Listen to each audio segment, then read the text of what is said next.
Hello friends, welcome to Krishna creation. देखिए, आज मैं आपको एक अम्ब्रेला प्लाजो बनाना बता रही हूँ बहुत ही इजी तरीके से। तो आइए वीडियो को शुरू करते हैं।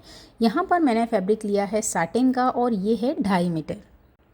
तो सबसे पहले मैंने इसे डबल फोल्ड करके रख लिया है और इस साइड ये फोल्डेड है, इस साइड ये ओपन की साइड है। तो सबसे पहले हम इसे करेंगे तिरछा। जैसे हम अम्ब्रेला स्कर्ट बनाते हैं वैसे ही आपको इसे करना है। अगर आप चाहते हैं कि आपके प्लाजो में जोड़ नहीं आए तो आप 3 मीटर कपड़ा लीजिए। यहाँ पर मेरे प्लाजो में थोड़ा सा जोड़ आया हुआ है क्योंकि मेरे पास यहाँ 2.5 मीटर कपड़ा था। अब यहाँ पर कमर का निशान लगाना है मुझे। तो कमर यहाँ पर 34 है, लेकिन यहाँ पर मैं लूँगी हिप राउंड। हिप यहाँ पर 42 इंच है, तो 42 का फोर्थ पार्ट होगा 10.5। ठीक है, तो यहाँ इंची टेप को मैंने रखा तिरछा और 10.5 पर एक निशान लगाया। तो इस तरह से हम पहले एक सीधा निशान लगा लेंगे और ऊपर से नाप के देखेंगे कि ये कितना आ रहा है। उसी हिसाब से दोनों साइड आपको पॉइंट लगाने हैं और ऊपर की साइड से ये 14 इंच आएगा। यहाँ अगर कॉर्नर पे इंची टेप रखेंगे तो आपको उसी तरह से निशान लेते हुए एक गोलाई में शेप लगा देना है।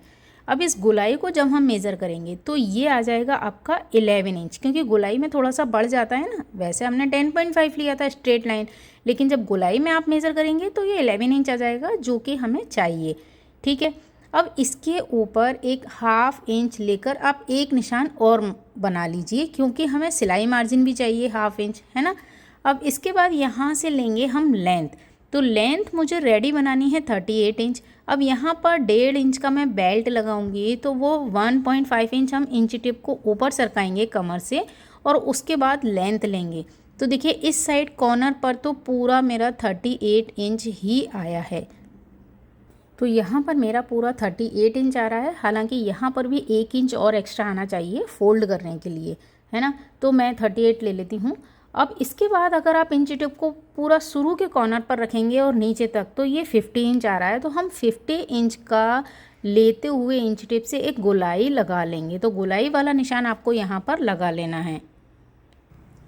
अब बॉटम वाली गोलाई लगाने के बाद आपको निशान लेना है क्रॉच एरिया का। तो क्रॉच एरिया के लिए आपका जो भी हिप राउंड है ना, उसका 3rd भाग लेना है, यानी कि 14 इंच। क्योंकि हमारा हिप राउंड जो है वो 42 है, उसका 3rd पार्ट करेंगे तो आ जाएगा 14 इंच। तो 14 इंच के लिए भी आपको क्या करना है, पहले 1.5 इंच उसका बेल्ट का ऊपर निकाल देंगे और इस तरह से निशान रखेंगे। आप ये ध्यान रखिए कि क्रॉच एरिया के लिए जो स्ट्रेट वाली ना साइड है, वहाँ पर ही आपको क्रॉच एरिया का निशान लगाना है। तो यहाँ मैंने 14 इंच पर एक निशान लगा लिया है। अगर आपका प्लस साइज़ है तो आप 1 इंच और ज़्यादा ले सकते हैं।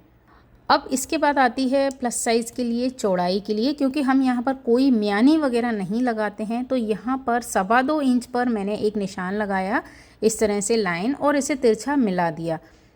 आप चाहें तो इसे 2.25 2.5 भी ले सकते हैं। ठीक है, मैंने 2.25 लिया है और इस तरह से ये तिरछा निशान लगा दिया और इसमें एक गोलाई का निशान हम लगा देंगे। तो ये हमारा क्रॉच एरिया ड्रॉ हो चुका है। अब आपको इसकी कटिंग करनी है। तो ऊपर हमने 1/2 इंच मार्जिन जो लिया था वहाँ से कटिंग करेंगे, नीचे बॉटम की कटिंग करेंगे। बॉटम में मेरा अभी कोई मार्जिन नहीं आया है और क्रॉच एरिया की कटिंग करेंगे। ठीक है, तो देखिए, अम्ब्रेला प्लाजो बनाना बहुत इजी है। ये तो वीडियो में बना रही हूँ, इसके लिए ये 8-10 मिनट का बनेगा, लेकिन अगर आप चाहें तो आधे घंटे में इस प्लाजो को पूरा बना सकते हैं आराम से। सिल के कटिंग और सिलाई पूरी आप आधे घंटे में कर सकते हैं।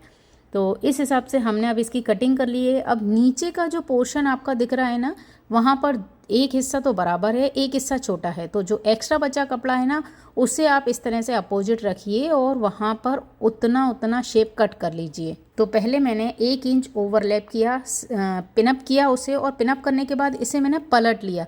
पलटने के बाद ये जो शेप हमें दिख रही है, यहाँ से हम इसकी कटिंग कर लेंगे।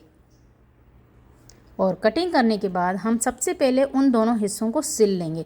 तो देखिए, यहाँ पर चूंकि मेरा 2.5 मीटर कपड़ा था ना, इसलिए ये जोड़ आया। अगर यहाँ पर मेरा 3 मीटर कपड़ा होता तो कोई जोड़ नहीं आता इस मेज़रमेंट में।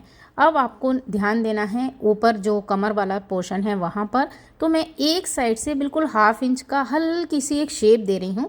जो हिस्सा बनाऊँगी मैं फ्रंट का, और जो ऊपर पूरी साइड है ना, वो मैं बैक का बनाऊँगी।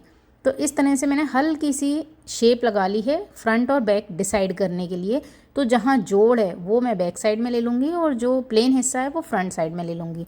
अब चूंकि आपने देखा होगा कि अम्ब्रेला स्कर्ट में भी हमेशा नीचे बॉटम की साइड वो लंबा हो जाता है, जो ऑरेव वाला पोर्शन होता है, तो प्लाजो में भी होगा। उसके लिए हम क्या करेंगे, तो देखिए यहाँ पर टाइल्स की जो सीधी लाइन है ना, वहाँ से मैंने इस प्लाजो की पूरी स्ट्रेट कमर करके लगा ली है और उसके ऊपर एक कैंची रख दी है, या कोई भी आप वज़न रख लीजिए। अब इस पूरे कपड़े को एक साथ नीचे की साइड कीजिए और देखिए यहाँ नीचे की साइड मैंने एक स्केल से इसे सीधा किया है। जो भी एक्स्ट्रा कपड़ा है, चूँकि ये साटिन है ना थोड़ा सा मोटा थिक वाला, तो इसमें बहुत ज़्यादा फ़र्क नहीं आया है। अगर आपका सॉफ्ट कपड़ा होगा, सॉफ्ट फैब्रिक होगा, तो उसमें ज़रूर बहुत ज़्यादा डिफरेंस आएगा। तो नीचे स्केल रखने के बाद मैंने इसे स्ट्रेट कट कर लिया है। अब आपको क्या करना है, एक साइड का क्रॉच एरिया जोड़ना है सबसे पहले। तो मैं फ्रंट वाली साइड का क्रॉच एरिया जोड़ लेती हूँ। अब क्रॉच एरिया जोड़ने के बाद आपको इसमें बेल्ट लगाना है। तो जितनी आपकी कमर है ना, उतना आपको एक लंबी पट्टी लेनी है। अच्छा, ये पट्टी कितनी लेनी है आपको, चूँकि मेरा बेल्ट है 1.5 इंच का है ना, तो हम उसका दुगना लेंगे 3 इंच, और उसमें हाफ इंच ऊपर नीचे मार्जिन का भी चाहिए। तो आपको 4 इंच चौड़ाई की पट्टी चाहिए और कमर आपकी जो यहाँ पर है उतनी आपको पूरी कमर की लंबाई के हिसाब से पट्टी कट कर लेनी है। अब इस पट्टी को हम इस कमर में जोड़ लेंगे पूरी। तो इस पूरे बेल्ट को मैंने इसके स्कर्ट के साथ सिल लिया है। अब आपको दूसरी साइड का क्रॉच एरिया भी जोड़ना है। तो देखिए यहाँ पर इस तरह से सिलाई लगाएंगे आप, क्रॉच एरिया से बेल्ट तक पूरी आपकी एक सिलाई हो जाएगी। तो इसे भी मैं जोड़ लेती हूँ। अब इसे जोड़ने के बाद आपको इस बेल्ट को फोल्ड करना है। तो इलास्टिक लगाने के पहले हम इसका बॉटम साइड तैयार कर लेते हैं। तो देखिए पहले इसको सेंटर से आप अटैच कीजिए, जो भी इसका क्रॉच एरिया का सेंटर पॉइंट है ना, वहाँ पर आप पिनअप कीजिए और इसे पूरा बराबर से सेट कर लीजिए। क्योंकि अगर आप एक साइड से सिलना शुरू करेंगे ना, तो हो सकता है आपका क्रॉच एरिया थोड़ा सा भी इधर उधर हो जाएगा और फिर एक साइड लंबी एक साइड छोटी हो जाएगी। तो पहले सेंटर से अटैच कीजिए और उसके बाद दोनों पैरों की साइड सिलाई लगाइए। सिलाई लगाने के बाद आपको इसका बॉटम रेडी करना है। तो बॉटम आप फोल्ड कर लीजिए, सिंगल फोल्ड करके उसके ऊपर लेस लगा लीजिए। जैसा भी आपका तैयार करना हो बॉटम, वो आप रेडी कर लीजिए। अब हम इसमें बेल्ट रेडी करेंगे। तो यहाँ पर जो वेस्ट राउंड था वो था 34 इंच, है ना। 34 के हिसाब से हमें इसकी कमर रेडी करनी है। तो 34 का आधा कितना हुआ, 17, है ना। तो कैनवास की पट्टी तो मैंने ली है 17 इंच की, जो मैं फ्रंट में लगाऊंगी, और इलास्टिक मैंने ली है 16 इंच लंबाई की। ठीक है, इलास्टिक हम थोड़ी छोटी लेंगे और 16 में से भी हाफ इंच दोनों साइड दबाव में आ जाएगा, तो वो 15 इंच की रह जाएगी। तो इस तरह से मैंने 1.5 इंच चौड़ी मेरी इलास्टिक है, तो 1.5 इंच चौड़ी ही मैंने कैनवास की पट्टी कट कर ली है। अब इस कैनवास की पट्टी को हम अपने जो प्लाजो का बेल्ट है उसकी फ्रंट साइड में चिपकाएंगे। तो यहाँ पर इसका जो मार्जिन है उसे हम नीचे करेंगे और इस कैनवास की पट्टी को मैं बिल्कुल उन दोनों का जो जोड़ है बेल्ट और प्लाजो का, वहाँ पर सेंटर में, क्योंकि प्लाजो का सेंटर तो दिखाई दे रहा है, लेकिन हम कैनवास की पट्टी में भी एक सेंटर का निशान ले लेंगे बिल्कुल बीचों बीच, और उसे ऐसे रख के और पूरा चिपका लेंगे। अब कैनवास चिपकाने के बाद आपको इसे डबल फोल्ड करके पूरा सेट कर लेना है और पूरे बेल्ट को तैयार कर लेना है। यानी कि बैक की साइड से आपको नेफा बन जाएगा और फ्रंट की साइड से इसे सिल देंगे हम। लेकिन जो कैनवास के दोनों साइड के छोर हैं वहाँ पर हम 1-1 इंच जितना कपड़ा छोड़ देंगे, क्योंकि हमें वहाँ से इलास्टिक इंसर्ट करनी है। तो आप पहले जहाँ से कैनवास शुरू हो रहा है वहाँ पर 1.5 इंच कपड़ा छोड़ दीजिए, 1 या 1.5 इंच कपड़ा। उसके बाद उसे सिलिए, दूसरी साइड छोड़िए और उसके बाद बैक साइड में पूरा नेफा बनाकर सिल लीजिए।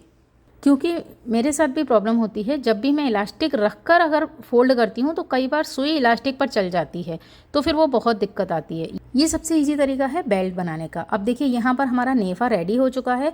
अब साइड में से जो हमने ओपन रखा है ना, वहाँ से हम इलास्टिक को इंसर्ट करेंगे और दूसरी साइड से निकालेंगे। अब आपको क्या करना है, जो कैनवास का कॉर्नर था वहाँ से इलास्टिक को रखना है और उसे पक्का सिलाई कर देना है।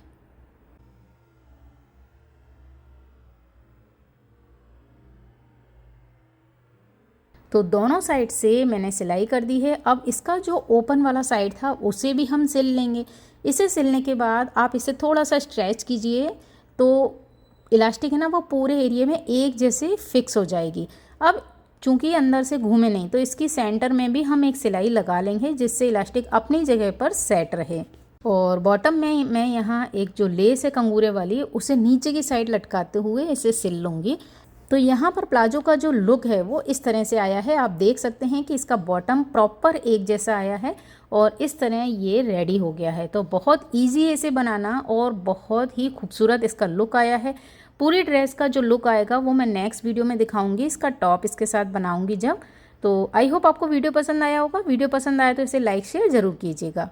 Thanks for watching this video.